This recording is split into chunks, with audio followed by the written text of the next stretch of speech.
Hello guys, हजुरहरू for the first time Pokhara visit गर्दै हुनुहुन्छ र कता कता घुम्ने भनेर कन्फ्युजनमा हुनुहुन्छ भने यो भिडियो हजुरहरूको लागि।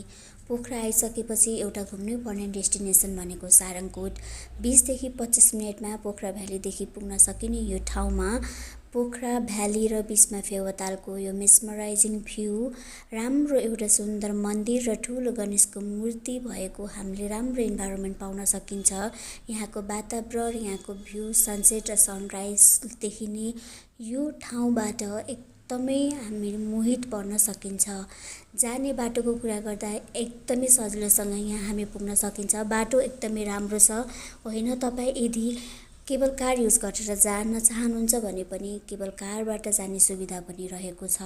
तपाईँ साथीहरूसँग गएर ह्याङआउट गर्न, बस्नको लागि पनि राम्रो हस्पिटालिटी रहेको यो ठाउँ एकदमै राम्रो छ। Thank you so much for watching and please don't forget to subscribe my YouTube channel. मेरो नयाँ युट्युब च्यानललाई चाहिँ तपाईँहरू सबैजनाले धेरैभन्दा धेरै माया र साथ सपोर्ट गरिदिनुहुन्छ भन्ने पुरा आशा लिएकी छु। Thank you so much once again.